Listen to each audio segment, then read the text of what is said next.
Saludos, ¿qué tal están? Hoy en Calle Ancha tendremos doble sesión. Hablaremos de sanidad y de oposiciones a policía local a partes iguales.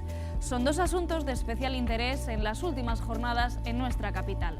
Esta semana se producía una nueva dimisión en nuestro hospital, lo hacía el responsable del servicio de urgencias. Por otra parte, y hablando de un tema también muy polémico, la Fiscalía archivaba el caso de la ex asesora socialista en el caso filtración de las oposiciones a policía. Hay mucha tela que cortar esta noche. Sanidad y oposiciones públicas nos ocupan y preocupan aquí en Calle Ancha.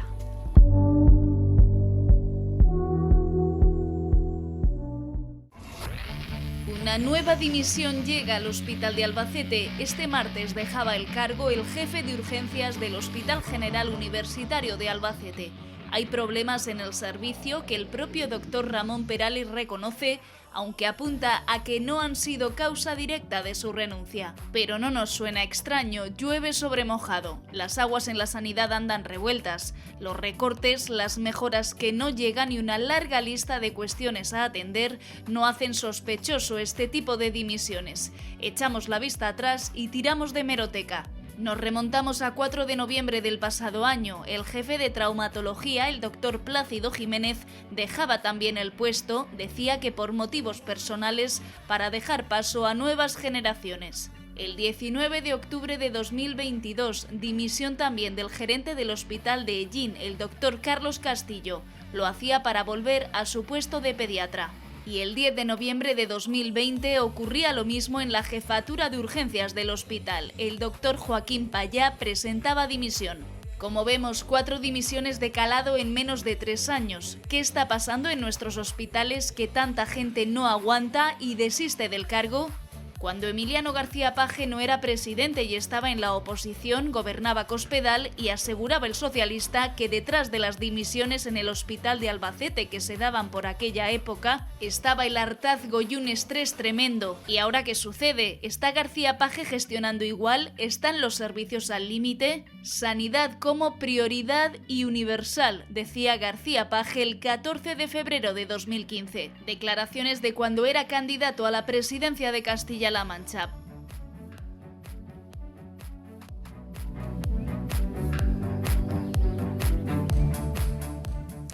Buenas noches. Bueno, pues ya se lo hemos avanzado. El primer tema de la noche es la sanidad. Vamos a hablar de sanidad y de empleo público a partes iguales. Lo primero que hago, como siempre es habitual en este plató, bueno, pues presentarles quienes nos acompañan. Tenemos a Andrés López, abogado. Buenas noches, bienvenido. Buenas noches. También nos acompaña otro habitual, analista político, Antonio Martínez Iniesta. Buenas noches, Patricia. Por este lado, Pepe Reina, expresidente de la Federación de Asociaciones de Vecinos. Buenas noches y bienvenido. Gracias.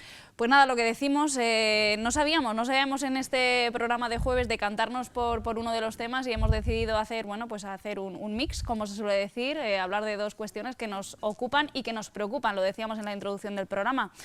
Comenzamos por la sanidad. Bueno, pues llueve sobre mojado. Esta semana hemos asistido a una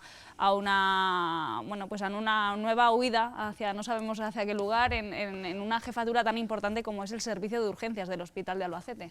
Andrés. Pues efectivamente, el servicio de urgencias es de los más importantes que necesita la ciudadanía, la vecindad en definitiva, y sobre todo en el hospital de referencia de Castilla-La Mancha, que es el Hospital de Albacete. Y llueve sobre mojado en el sentido de que siempre ha habido en el servicio de urgencias una situación de estrés que no se ha acabado de resolver. O sea, antes de llegar Cospedal, la situación del servicio de urgencias estaba preocupante, era estresante, y llegó Cospedal, también siguió y se acentuó incluso, y con posterioridad tampoco se ha resuelto el tema. Es algo en lo que el Partido Socialista y el Partido Popular deberían en las Cortes sentarse verdaderamente y diseñar una estrategia a 50 años, porque lo que es la sanidad no se puede planificar a 5 años, sino que la Facultad de Medicina debe de arropar, debe de dar soporte de medios personales a lo que es el servicio de medicina de toda Castilla-La Mancha. Y con ello estamos cuestionando incluso la propia Facultad de Medicina, en el sentido de que hay que mejorar para que sea capaz de establecer unas vinculaciones que la hagan atractiva para que se queden aquí en Albacete, en el Hospital de Albacete y también en el resto de los hospitales, pues lo más granado, lo mejor y a ser posible todo, porque es que no son capaces la Facultad de Medicina de producir, de fabricar, de elaborar, de cuidar, de formar suficientes médicos que se necesitan, y el servicio de urgencias es esencial, teniendo en cuenta que no es una materia fácil, ni en Castilla-La Mancha ni en ninguna una comunidad autónoma. Antonio, una primera valoración sobre este tema. Bueno, yo creo que da pena, ¿no? Las dimisiones del jefe de servicio, Ramón Perales, como la dimisión de la jefa de sección en Carnacuesta. Yo creo que la culpabilidad de esas dimisiones es la buena voluntad que ellos llevaban, ¿no? El quiero y no puedo, ¿no? Con esas intenciones que parece ser pues han sido totalmente ignoradas. El volumen de pacientes ha crecido exponencialmente y las instalaciones de urgencias se han quedado obsoletas, se han quedado escasas, hacen falta médicos adjuntos. Ayer mismamente, hablando con médicos que atienden allí en urgencias, me decían que llegó un momento que había 180 pacientes por atender, y estando atendidos, 180 pacientes en urgencias. Claro, las camillas de observación saturadas, tienen que poner a la gente fuera. El respirador de urgencias tiene más de 30 años. Evidentemente esto hay que darle una vuelta, pero además ya, porque es que esto no es de ayer, llevan meses con esta problemática, que es lo que ha derivado y lo que ha sido consecuencia de estas dos dimisiones. Pepe. Yo creo que el problema de urgencias no es tanto desde las mismas urgencias, sino que el problema está en la primaria. Otra cuestión que también lo hemos comentado mucho aquí. El problema de la asistencia en atención primaria en los centros de salud es lo que ocasiona que se sature en urgencias, porque si no hay una atención inmediata cuando vas a los centros de primaria, porque están saturados, y conozco bastante bien el tema, ocurre, como ya está ocurriendo, que el servicio de urgencias se satura. Luego, además, todo esto arrastra desde la época de la pandemia. Durante la pandemia se empezaron a crear una especie de relaciones directas ante cualquier síntoma con el servicio de urgencias, porque entonces no había otra alternativa. Y yo creo que a mí me resultó muy curioso el otro día, porque por desgracia tuve que ir a urgencias, y fui a la hora de, no sé qué partido de fútbol había. Es muy curioso cómo a la hora de los partidos de fútbol el servicio de urgencias está bien. Y a partir de que no hay ningún otro estímulo externo, parece como si la necesidad de las urgencias fuese mayor. Evidentemente hay alguna relación directa, no toda, pero sobre todo, insisto, yo creo que donde debemos de poner el acento no es tanto en que la Facultad de Medicina funcione bien o mal, porque la Facultad de Medicina es otro tema aparte. Lo importante es que la Consejería de Sanidad oferte plazas de médicos, en primer lugar, en atención primaria, para satisfacer las necesidades van desbordados. Ahora mismo están en torno a los 2.400, 2.400 cartillas por médico, lo que hace que sea inviable. Es unido a los problemas derivados, porque la pandemia todavía persiste, es decir, todavía hay síntomas, muchísimos. Y en estos 2 meses, con mayor motivo, porque se coincide la gripe con el COVID. Entonces, eso satura las urgencias porque, insisto, en el primer escalón, que es la atención primaria, eso no está resuelto. Esos coletazos COVID los entiendo, pero no sé si, Pepe, también lo que quieres decir es que también ha cambiado la mentalidad un poco del ciudadano, y que a lo mejor la primera instancia, digamos, claro, la generamos con las urgencias. Pero además hay otro dato añadido que evidencia una característica de un servicio de urgencias. Yo tuve, insisto, la desgracia de tener que ir con un familiar a urgencias, y me resulta curioso cómo para ir a urgencias la ambulancia funciona muy bien, y con carácter inmediato, pero para devolver al paciente a su lugar de origen, y yo me pongo en situación de alguien que venga de Nerpio, de Yeste o de cualquier pueblo, tiene, por externalización del servicio, porque el servicio de ambulancia está externalizado, como algunos otros, como ya conocéis. Bueno, pues bien, lo pregunté por curiosidad, porque yo pensaba, bueno, esta es una hora, insisto, después del diagnóstico ya, y por tanto espera la ambulancia para marcharte fuera, pasa 1 hora, pasa 2, pasa 3 horas, y aquello me parecía alarmante, porque yo por suerte podía pedir un taxi para poder volver al sitio de partida. Bueno, hasta 4 horas y media, según pregunté, tienen de margen las ambulancias.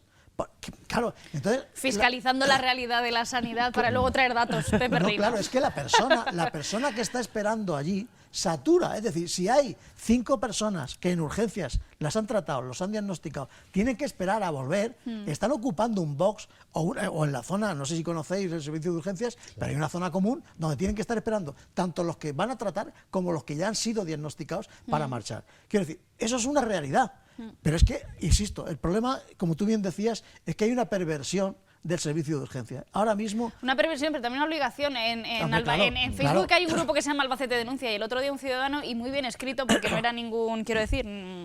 decía que había pedido cita en un centro de salud y le daban para una cosa de relativa urgencia, creo que era 10-12 días visto. Entonces, claro, pues ¿qué hace uno? Pues es que te ves obligado a ir totalmente con la historia a recaer Por en tanto, el urgencias. problema real no es el servicio de urgencias. El servicio de urgencias sufre las consecuencias de que en primaria no se esté llevando a cabo una atención adecuada porque no se está llevando a cabo a continuación. Evidentemente, si tienes un problema del que sea, te vas a urgencias y allí determinen si es urgente o no es urgente. Pero mientras que lo determinan, si añades lo que he dicho, pues tú tienes que estar en un box esperando, en una camilla, y eso es lo lamentable, porque la atención personal de los sanitarios es increíble. Es decir, yo no puedo entender cómo en esas circunstancias...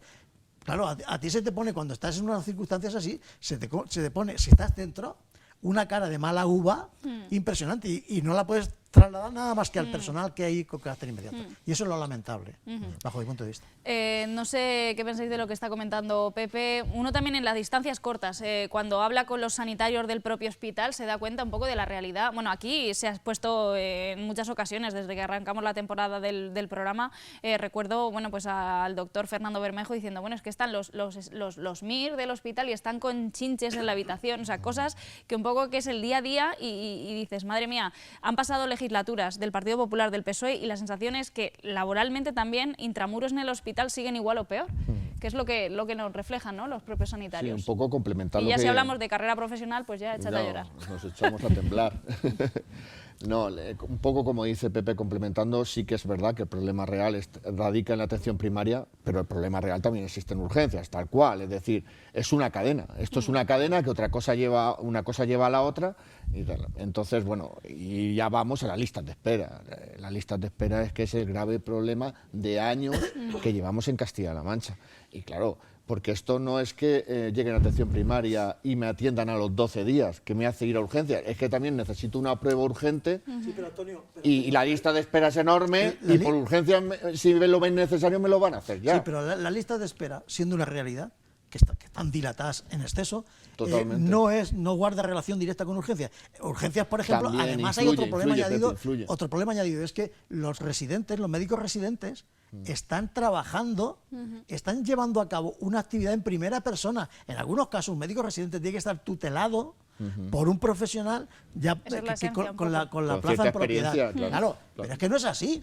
Yo tengo, por suerte, información de primera mano en el que en algunos casos deciden marcharse de la especialidad de médico de familia, que es la que hacen los servicios de urgencias, porque cuando tú no estás tutelado, una persona que acaba de terminar una licenciatura en medicina y está haciendo el R1, si no tiene una tutela, se siente, pero asume la responsabilidad de que te entre una persona en una situación de emergencia. Y dice, bueno, el estrés al que están sometidos los profesionales sanitarios, sobre todo los médicos, es increíble, es brutal. Uno además tiene la sensación, yo hace poco charlaba con un médico de familia jubilado, retirado, Roberto, al que mando un saludo, en Castilla y León, y nos comentaba, es padre de sus hijos, son médicos, y me decía, mira Patricia, yo me considero un privilegiado, he podido ejercer mi profesión con dignidad, y dice, pero siento que las generaciones que vienen ahora, o mis propios hijos, es una profesión venida a menos. Entre todos un poco, no es que no la hayamos cargado, pero bueno, digamos que la hemos ido degradando un poco entre todos. Yo creo que tampoco hay que darle unos tintes de falta de esperanza. Yo estoy convencido de que el tema sanitario se va a canalizar positivamente y seguramente dentro de 10 años estará en mejor situación que está ahora mismo. La tendencia que llevamos desde luego es que no, Andrés. Claro, pero, si hablas con ellos, estamos decía el gobierno Cospedal, tijeretazo, y este gobierno, bueno, es que bendita hemeroteca, sanidad como prioridad y universal, decía García Paje el 14 de febrero de 2015, pero da la sensación de que la situación esto no hay ni Dios, perdón, que se les olvida... la expresión que lo levante esto, ¿no? Pero yo estoy convencido de que los nuevos diputados autonómicos tendrán otro perfil. Si os habéis dado cuenta, el actual mandato electoral o la actual legislatura de las Cortes Autonómicas seguramente es la composición ha sido la más gris de todo el periodo autonómico.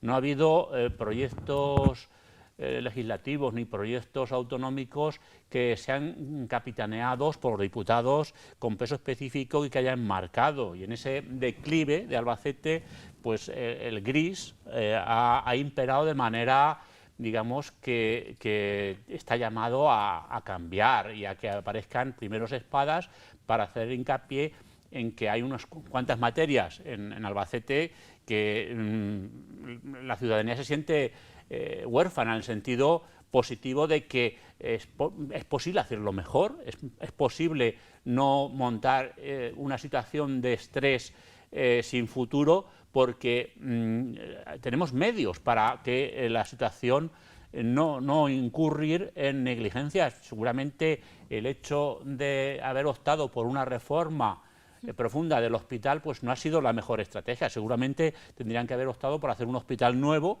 y haber optado por cambiar la filosofía. Ese ha sido uno de los grandes debates también. Hombre, hablas con médicos y dicen que sí, que una reforma, pero bueno, claro, hoy en día, ¿cómo la se economía prioriza? es la ciencia de los recursos escasos. Es que el tema vamos a prioridades. Y hay que ver hoy en día en política cómo se prioriza. Y lo primero que por donde se debe de priorizar es la sanidad y la educación. Esas deben de ser dos prioridades. Una visión muy socialista. Ineludibles. O eso, bueno, no sé si es socialista o no socialista, bueno, pero es humana. Es humana. Y hay que velar por el albacetense y por el castellano manchego, por el bienestar social. Y por tanto, hay que velar por la educación y por la sanidad. Fíjate que estamos hablando de problemas graves que hay en la sanidad castellano-manchega y aquí está gobernando el Partido Socialista. O sea que no sé si lo que digo debe de ser sentido común y denominador común sea cual sea el color político.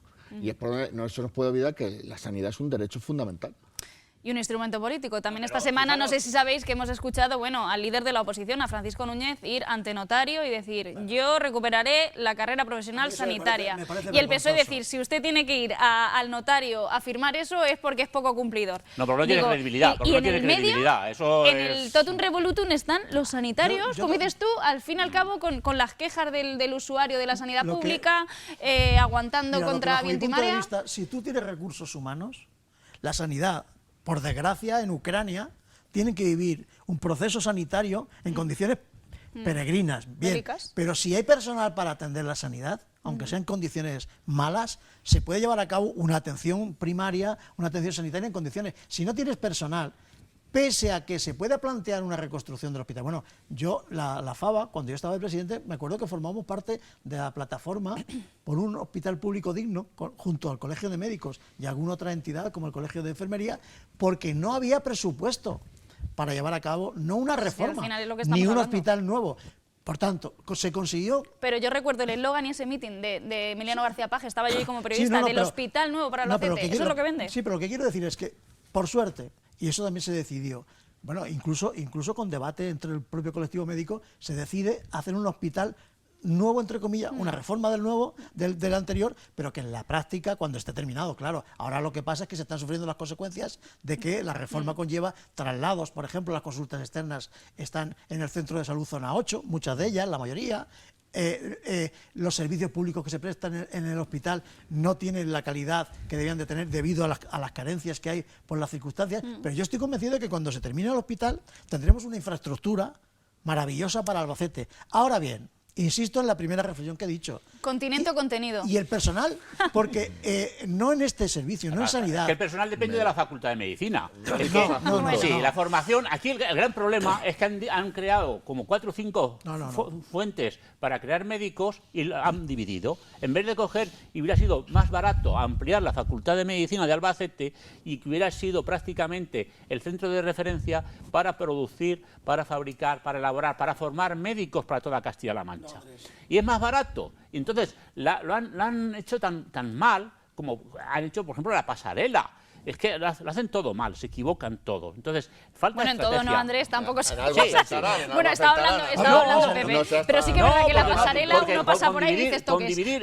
Con dividir las fuentes de las facultades de medicina, pues eso es una barbaridad, porque es carísimo. Las facultades de medicina son carísimas. No es el problema de la Facultad de Medicina. La Facultad de Medicina de aquí se nutre para los profesionales de aquí, pero también del resto del país donde se quieran ir. Es decir, un universitario cuando termina la licenciatura en medicina... Bueno, con eso ha habido polémica con el trasvase de estudiantes a Toledo. Eso también ha sido... Lo que quiero decir es que lo más importante es que la comunidad autónoma que tiene transferidas las competencias convoque plazas de médicos de todo tipo para atender las necesidades de sus ciudadanos. Pero para convocarlas tiene que tener profesores y eso no es fácil de tener formadores. No, es lo fácil, que tiene que tener no es dinero fácil. en el presupuesto para que puedan convocarse y que puedan concurrir del resto de España profesionales sanitarios. No hace falta que sean de aquí, puede ser de donde sean. De hecho, hay un montón de profesionales de México, de Colombia, de Cuba. Por tanto, el problema es de personal. Por tanto, cuando esté terminado el hospital, lo que necesitaremos serán profesionales, porque puedes tener 12 quirófanos y si no tienes cirujanos no hay para poder trabajar, asistirlos, pues da lo mismo. Pero no da lo la mismo. pregunta, Pepe, es, ¿lo que están haciendo va a implicar más capacidad de servicio? ¿O va a ser prácticamente lo que había? No, hombre, tiene más capacidad de servicio. Yo no lo acabo de ver. Yo no lo acabo de ver. ¿Por qué no tienes la información de primero? Yo te puedo decir, hay un hospital materno-infantil que va a ser exclusivamente competencial para personal que vaya a trabajar en ese área. Es decir, y cirujano, ahora mismo me parece que hay cuatro, ¿cómo se llama? Quirófanos, y van a salir 12, es decir, con lo cual, todo eso se puede suprimir, listas de espera se puede contribuir a suprimirlo, pero claro, para que eso ocurra es necesario que haya profesionales de todo tipo, médicos, enfermeros, auxiliares, porque va a haber más camas, por tanto va a haber más capacidad. Ahora mismo hay 3 camas por habitación, en algunos sitios, lamentable, porque estamos en fase Volvemos a lo mismo, concatenación de hechos. ¿Quién va a venir aquí si somos la única comunidad autónoma donde no se ha reconocido la carrera profesional sanitaria, que es un derecho de ellos?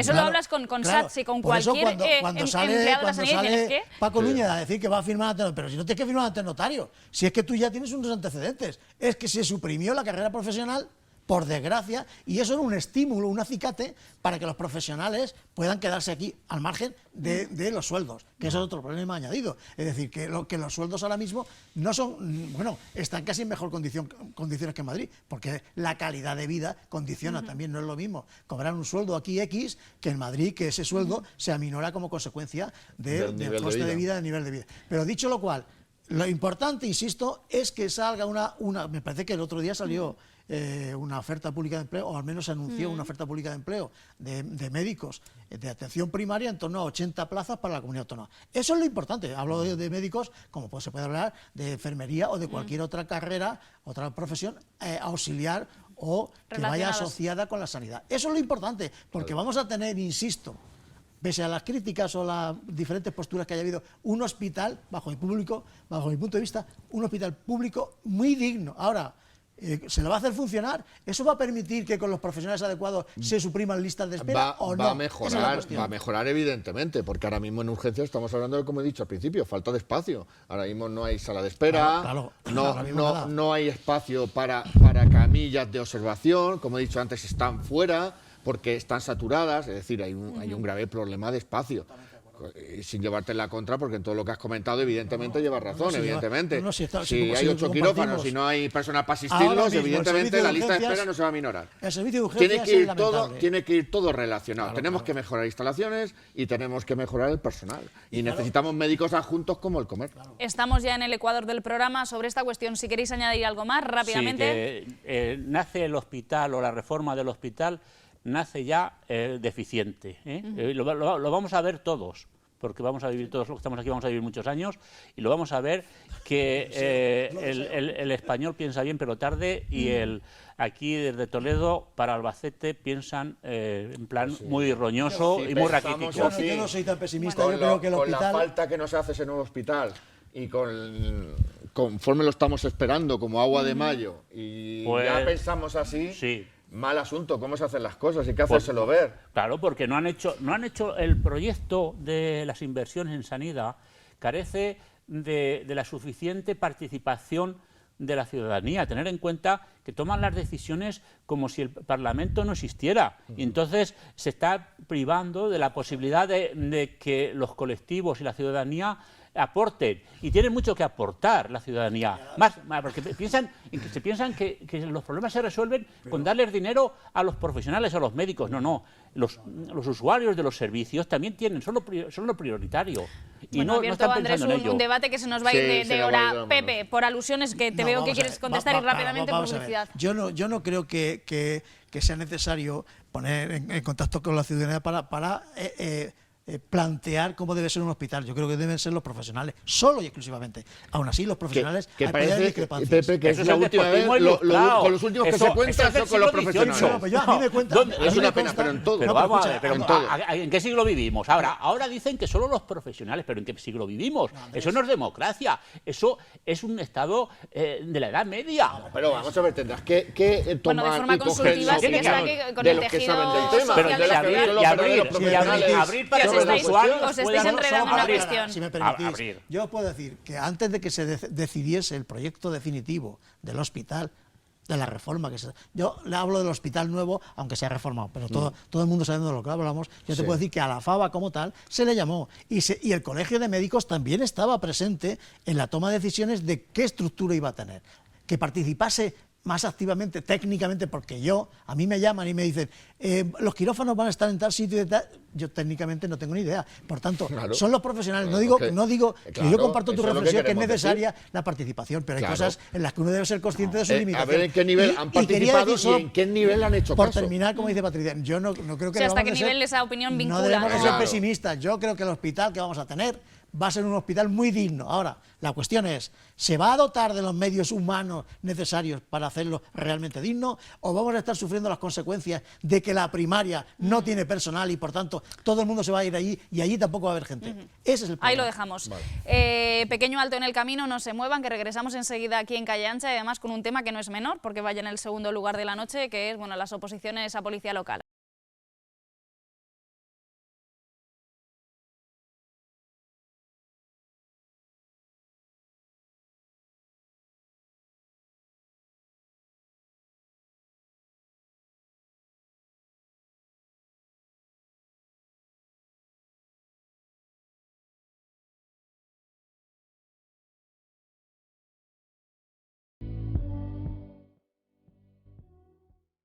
Noche de jueves en Visión 6 Televisión, en esta ocasión con dos temas a debatir. Aparcamos el tema sanitario y nos centramos ahora, pues por si no se han enterado todos ustedes, ha habido mucha polémica en torno a la última convocatoria de oposiciones para policía local, con una posible filtración, realmente son dos casos puestos en manos de la Fiscalía. Esta semana se han sucedido muchos titulares, lo vamos a repasar con el siguiente vídeo y enseguida entramos en materia.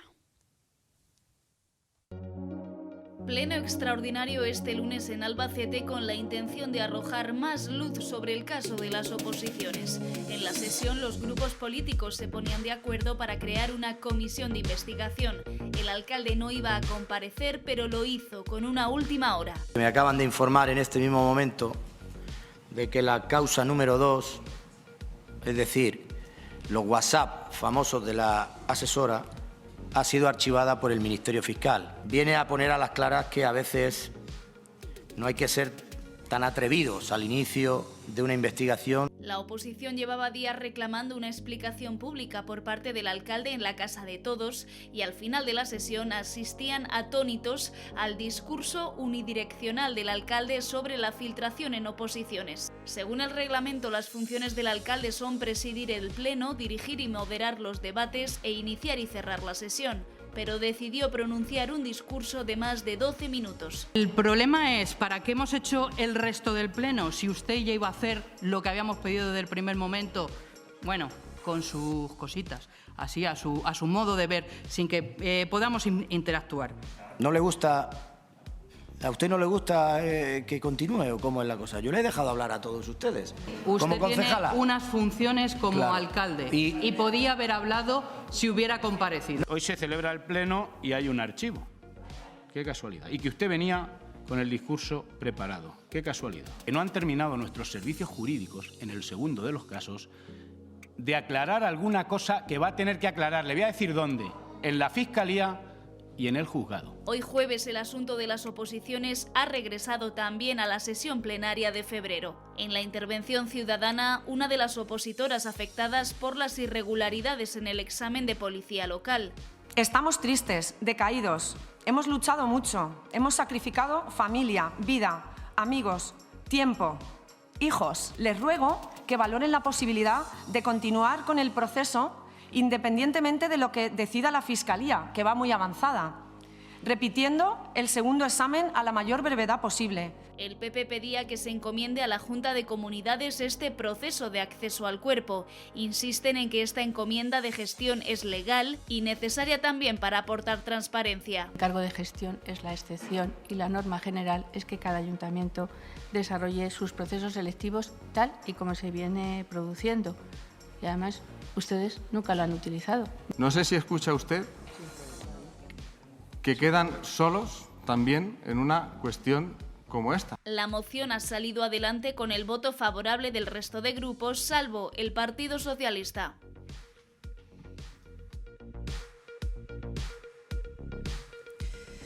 Bueno, pues he ahí todos los últimos titulares, algunos de ellos, bueno, pues calientes del propio día, ¿no? Del pleno correspondiente al mes de febrero en nuestro ayuntamiento y, bueno, pues no sé si os sorprende. Vamos a empezar por orden, digamos, cronológico, ¿no? De esa sucesión de hechos, ese pleno del lunes extraordinario en el que el alcalde, bueno, pues al final parece que conocía esa última hora y la hacía saber al resto de integrantes del pleno. Andrés. La situación que ha ocurrido es clara, que el equipo de gobierno ha sido muy inteligente y ha canalizado la problemática creada como un incidente administrativo y le ha buscado el cauce para que se ajuste a los parámetros de que no tenga viabilidad en el derecho penal. Por lo tanto, el gran problema es, y al que habría que preguntarle, es a la oposición. ¿Cuándo conocieron ustedes los hechos? ¿Quién se los comunicó? ¿Y por qué no pidieron la revisión de oficio en vía administrativa? Porque lo que está claro es que por el principio de intervención mínima en el derecho penal, las posibilidades que tiene, el recorrido que tiene en el ámbito penal son prácticamente cero. En cambio, ¿por qué no han utilizado las posibilidades que sí brinda el procedimiento administrativo? Fijaros, por ejemplo, en la convocatoria, que yo considero que es una convocatoria nula de pleno derecho por los siguientes motivos. Hay un Real Decreto que regula el ingreso de los empleados públicos en las administraciones públicas y contempla la composición del tribunal. Y dice que no puede haber en los tribunales de oposiciones pertenecer al cuerpo al que se convocan las plazas. Y en este caso, fijaros que ocurre la circunstancia de esa nulidad del pleno derecho porque la mitad de los miembros son policías, pertenecen a la policía. ¿Y qué pasa? Pues que como son la mitad, muy estratégicamente cogen y ponen, dicen, el presidente del tribunal, que no lo designan, con lo cual ya tenemos una primera irregularidad por no designarlo en las bases de la convocatoria.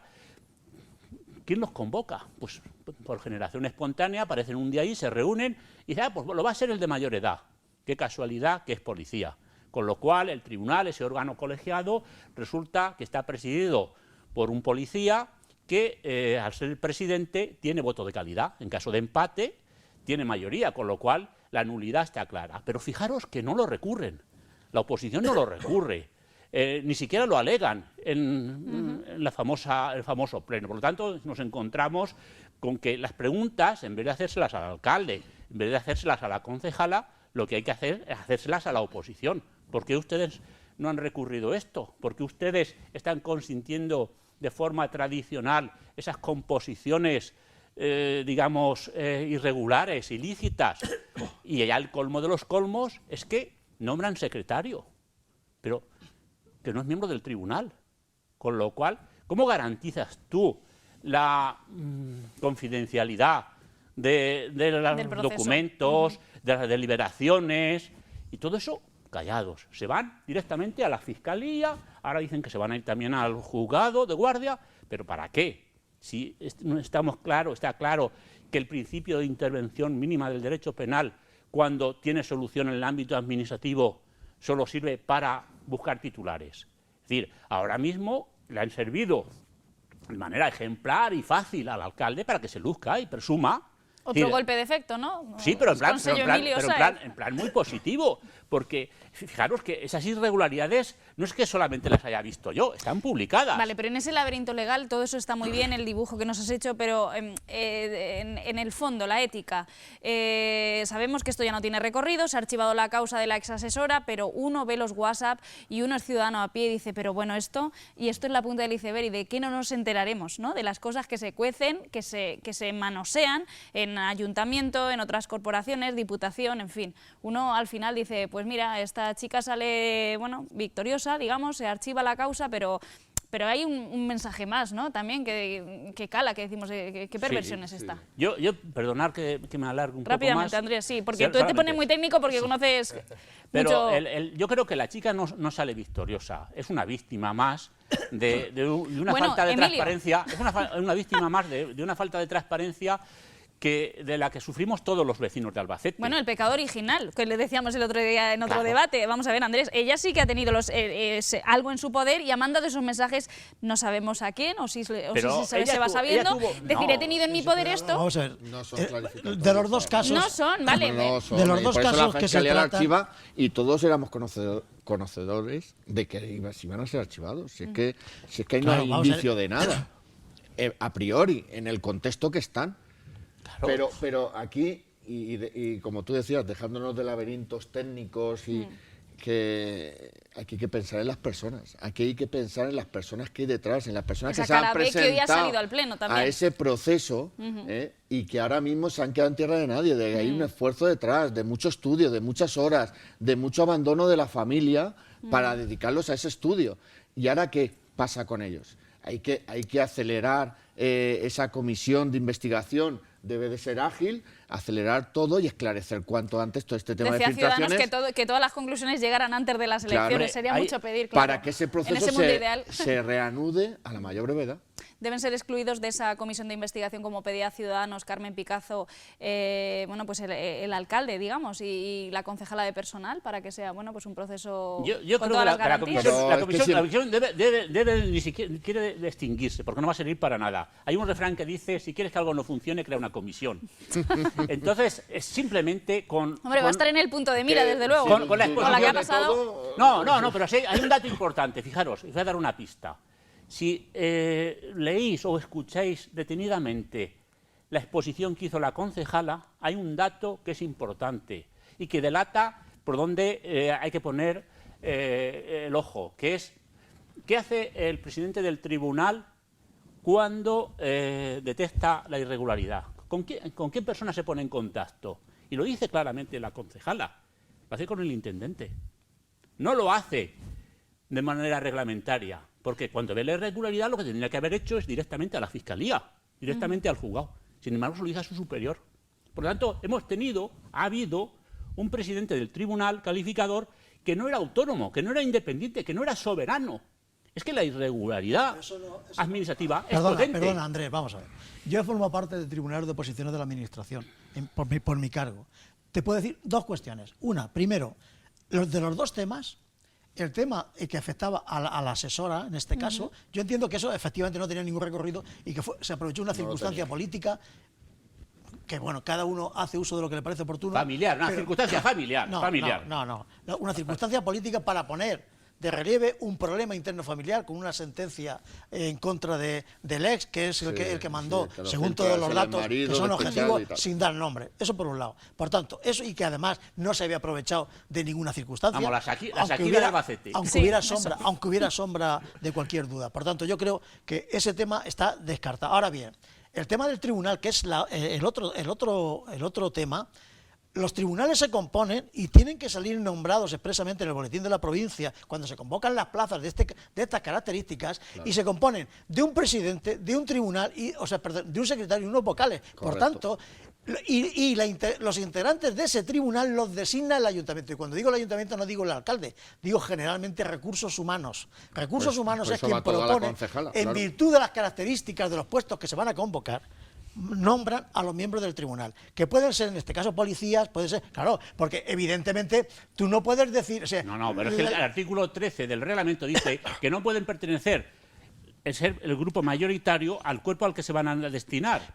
Porque si no, la endogamia familiar es que se ponen en evidencia. Bueno, ese es otro tema del que también se puede hablar aquí. Del tema de la endogamia familiar. Tiene muchas ramificaciones esto. Aprovechando esta historia. No, lo que yo quería decir es que el tribunal se compone, y efectivamente, cuando hay un momento previo, que incluso los potenciales opositores pueden recurrirlo, porque se sabe quién compone. Sí, pero no lo ha hecho ninguno de los afectados. Si no se sabía quién era el presidente, si es que no se sabía. Sí se sabía. Si no lo han publicado. Sí se sabía. No se sabía. El presidente, como los miembros del tribunal, se saben y además... Que no está publicado, y además tienen las bases, léete las bases, que no está publicado el nombre del presidente. Yo me leí las bases y ponía los nombres de los integrantes. Debe de ponerlo. De los integrantes. Pero bueno, a lo que iba. Tú, si sabes que es policía municipal, uno de los integrantes, y salen 3, que no me acuerdo, me parece que eran 3 los miembros del tribunal que eran policías, y yo soy candidato, tengo la opción, o bien por parentescos familiares, o bien por otras razones, argumentar y pedir que el cese de aquellos, o recurrir a aquellos que no tengan esa disposición, porque la única condición que se exige para ser miembro del tribunal es que sean del mismo grupo de pertenencia al que de la plaza que se convoca. La única, salvo que, insisto... No, pero puede ser, el 50% no pueden ser del mismo grupo, Pepe. Pero que te estoy diciendo que si eso es así, que yo... El artículo 13 del reglamento. Yo no me conozco el reglamento, lo que te digo es que yo cuando voy a opositar, si considero que eso es así y veo que hay alguna duda, alguna consulta a quien corresponda, y por tanto voy a recurrir la composición de ese tribunal. No es la primera vez que alguno de los integrantes del tribunal... No es fácil, ¿no?, que un aspirante recurra en ese sentido, porque ya como que parece que en el proceso se está señalando, ¿no? No, pero como parte interesada, igual que tú puedes decir que lo decíamos, de posible asociación familiar, igual que puedes decir que puede haber una relación de parentesco que no se puede consentir en la composición de un tribunal, puede haber otras razones que justifique que alguien personalmente recurra a ese tribunal.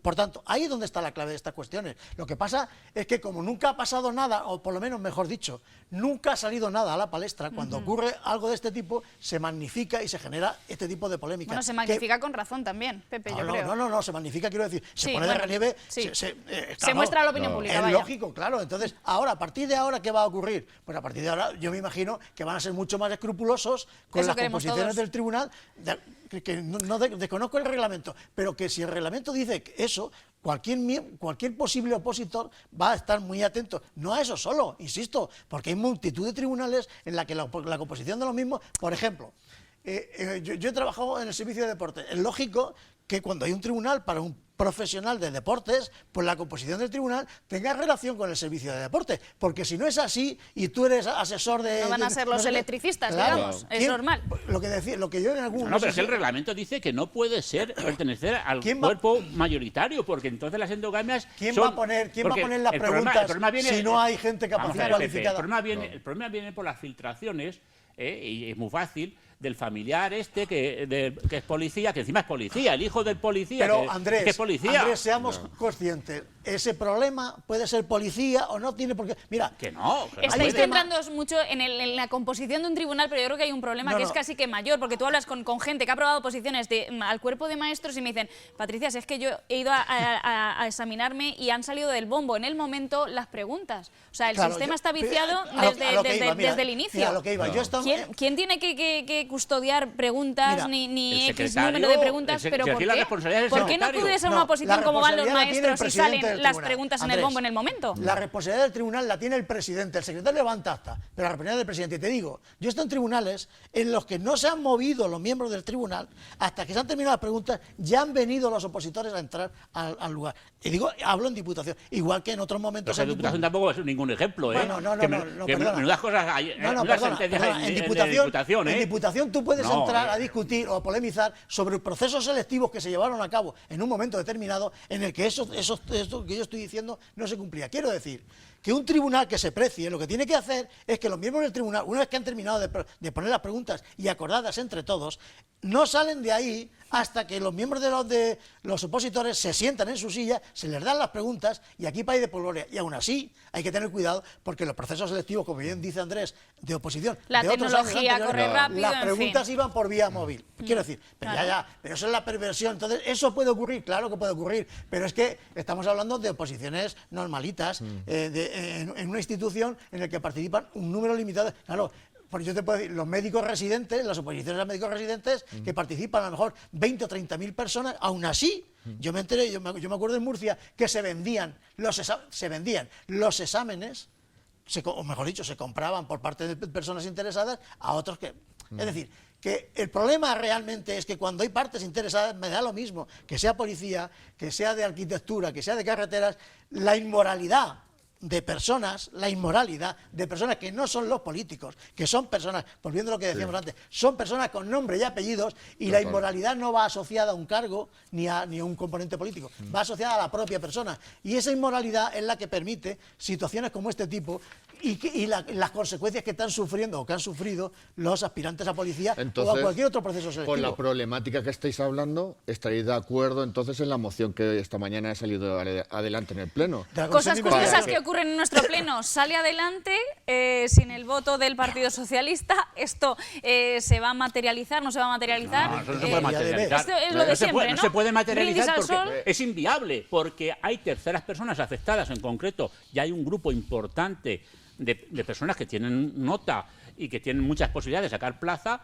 y que no van a admitir el coger y que se retrotraigan las actuaciones y se derive a otra administración, porque eso significaría algo terrible. Por lo tanto, lo que procede... O sea, la ley lo permite. No, porque administrativamente... Lo más rápido es cambiar el tribunal y nombrar un nuevo tribunal para que termine la oposición. Habrá que optar pero por hablamos de una solución al corto plazo. Es esa. Andrés, sustituir. hablas de una solución al corto plazo, pero bueno, de esto debemos aprender para yo creo que la moción de esta mañana no era futuras. para resolver el problema puntual de este, era para que a medio y largo plazo se plantee la resolución de posibles tribunales futuros. Que se arreglaría si esa problemática, exacto, ¿no? Eso es.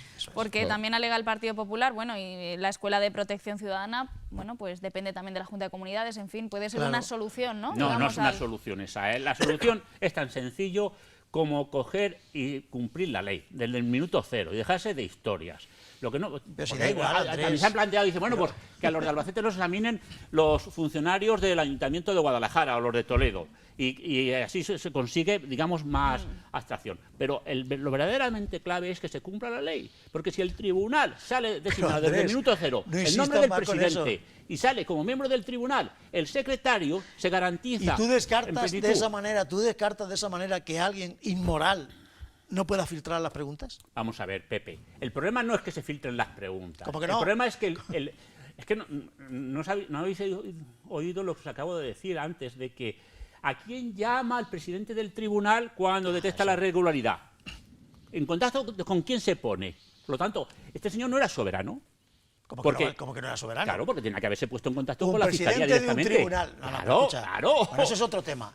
El presidente del tribunal y el tribunal en sí, el presidente es el responsable del tribunal y de todo lo que haga el tribunal en el proceso selectivo al que se haga mención. Punto. No hay ni superintendente ni alcalde. O sea, es que el tribunal tiene capacidad y autonomía para tomar decisiones en el ámbito de sus competencias. Hay que ejercerlas. Durante el proceso selectivo. No puede apelar. No voy a llamar al alcalde a ver si me autoriza. No, perdona. Si es que ya me ha nombrado. Yo ya estoy autorizado para llevar a cabo. Que al presidente del tribunal no lo han nombrado. Que se cogen, lo hacen a posteriori. Si ese es el problema, que ahí está la nulidad del pleno derecho. Hombre, lo hacen a posteriori, pero está nombrado. Pero escucha. No. Es que tiene que publicarlo. Y la publicación del nombre del presidente del tribunal no está en el boletín. Es que no está, Pepe, es que no está en el boletín. Yo ahora mismo no... Pero si lo he estudiado. Yo me vi el boletín y creo que sí que estaba, pero bueno, no te voy a llevar la contraria. Yo también diría que sí que estaba, pero bueno, nos está haciendo aquí dudar. Sí, yo lo he estudiado. Un ejercicio de periodismo de investigación, lo vamos a mirar todos. Sí. Es clave. Y tampoco forma parte del tribunal el secretario. De tal manera que ¿cómo no va a formar parte del tribunal un secretario? Leerlo, es cuestión de leerlo, Pepe. Hay que venir aquí leído, Pepe. Hay que venir leído. Y cuando ves esos dos defectos, detectas claramente desde el minuto cero. Estamos en un tema administrativo, no estamos en un tema penal. Y estos datos los ha conocido la oposición y se han callado y no lo han alegado. Tener en cuenta porque las inercias posiblemente deben de mirarse en plan positivo para el futuro, lógicamente, para que no vuelva a pasar. para que se cumpla la ley y que los concejales no estén en el ayuntamiento, tanto los de la oposición como los del equipo de gobierno. Pero tú consideras que hay un responsable, perdona que te interrumpa, ¿tú consideras que hay un responsable en el nombramiento y la composición del tribunal? Por supuesto. ¿Quién es el responsable? Todos los concejales que lo han consentido. De eso nada. No, señor. ¿Por qué no? No, señor. Según la ley, según estás diciendo, la ley obliga a que la composición de un tribunal la nombre el ayuntamiento vía decreto de alcaldía en virtud de un informe jurídico. Lo hace la Junta de Gobierno, lo hace la Junta, la concejala de Junta de Gobierno. Es un acuerdo de la Junta de Gobierno. Sí, pero es decreto de alcaldía, quiero decir. Que no es decreto de alcaldía, Pepe. Que como no vienes leído... Pero ¿cómo que no vienes leído? Que no. Pero es lo que estoy hablando mejor que tú. Que no. Que te estoy diciendo. Que no vienes leído por lo visto. Es un decreto, es un acuerdo de la Junta de Gobierno local. Te vuelvo a decir, pero que me da igual, que te estoy diciendo que en este caso sea la Junta de Gobierno. Los órganos colegiados del ayuntamiento son 3. El Pleno, la Junta de Gobierno y el alcalde. Cualquiera de los 3, en virtud de atribución de competencias en el primer pleno que se lleva a cabo cuando se elige el alcalde, tiene una capacidad para tomar decisiones. Te vuelvo a decir, me da igual que sea la Junta de Gobierno que el alcalde. En cualquier Pero ¿y en la caso, comisión informativa de personal? ¿Qué pasa? ¿Por qué se callan? Pero que la comisión informativa de personal no tiene ninguna competencia. Andrés, a ver si lo entiendes tú. En el proceso de elaboración del acuerdo, es informado previamente la comisión de personal. Y si yo a saber esto, hacemos el debate todo de la policía. No, si es que estamos entrando en matices. Lo que yo quiero decir es que independientemente de que delata los matices, es lo que le dan la puntilla. Lo que quiero decir es que independientemente de quién sea quien nombra el tribunal lo nombra el ayuntamiento, genérico, me refiero, y lo hace a propuesta de recursos humanos, genérico. Y para llevar a cabo ese nombramiento, recursos humanos que conoce o debe de conocer la legislación, debe hacerlo una propuesta para que se cumpla estrictamente lo que marca la ley. De manera que para un aspirante a policía local, grupo C o grupo D, todos los miembros del tribunal tienen que ser grupo C o D. Por ejemplo, entre otras funciones. Tiene que nombrar un presidente de un tribunal y tiene que nombrar un secretario. Entonces, hay un problema de forma.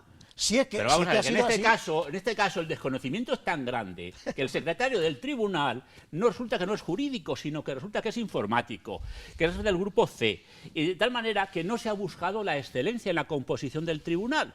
Y eso ha dado lugar a este desbarajuste que está perjudicando a personas que legítimamente tienen unas expectativas ya consolidadas de obtener una plaza. Por lo tanto, la solución más rápida y más eficaz es sustituir a todos los miembros del tribunal, nombrar unos nuevos miembros, como Dios manda, publicarlo y dejarse de historias. Para esta convocatoria en cuestión. Eso es. Vamos a dejar, si os parece, el enredo jurídico-legal y vamos a ir con las conclusiones finales rápidamente porque nos hemos consumido pues todo el programa. Andrés, empezamos por ti. Escueto.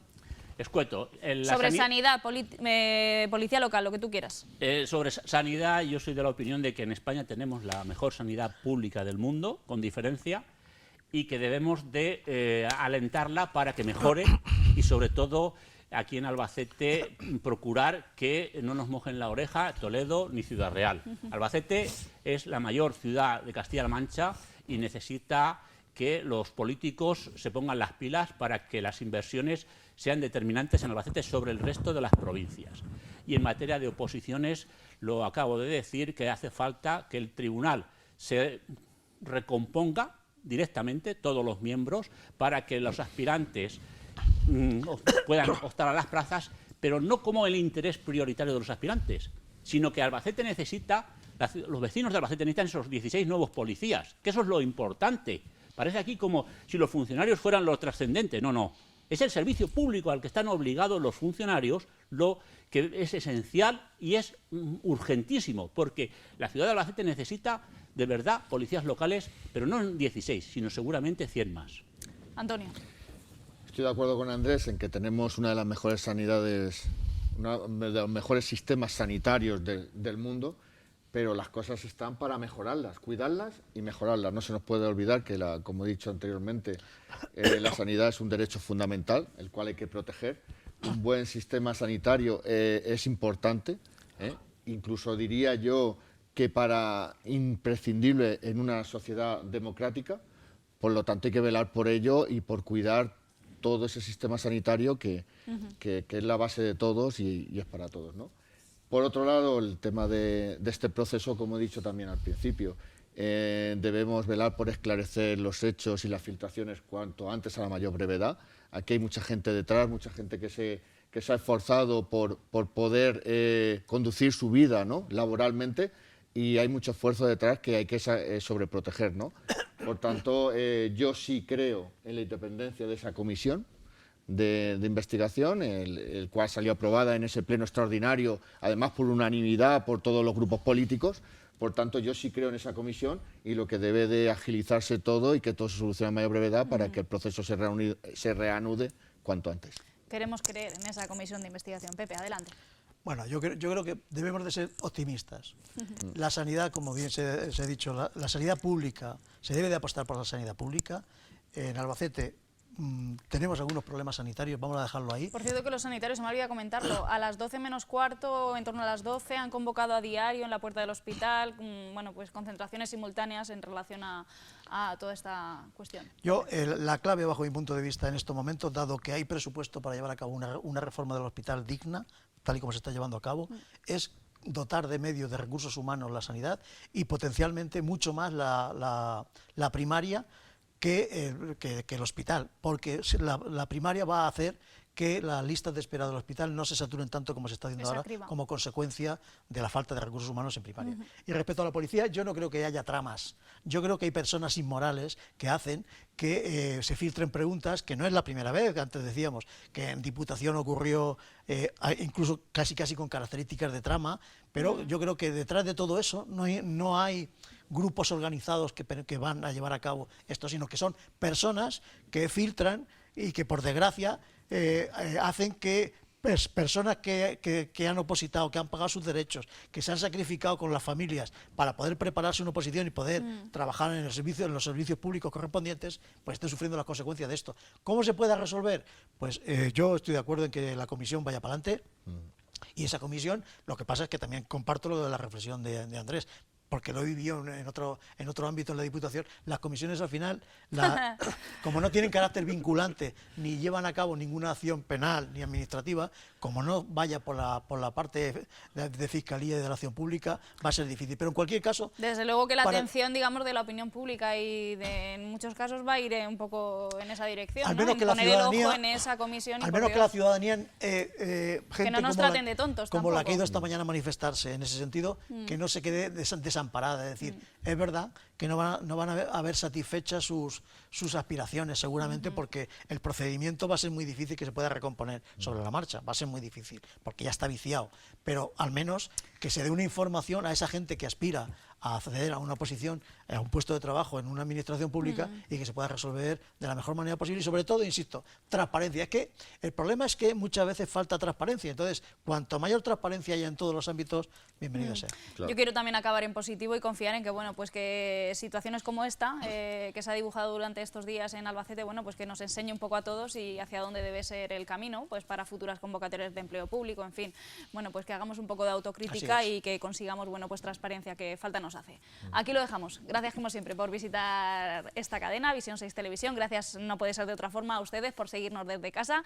Saben que regresamos el jueves que viene aquí con lo que se nos ponga por delante.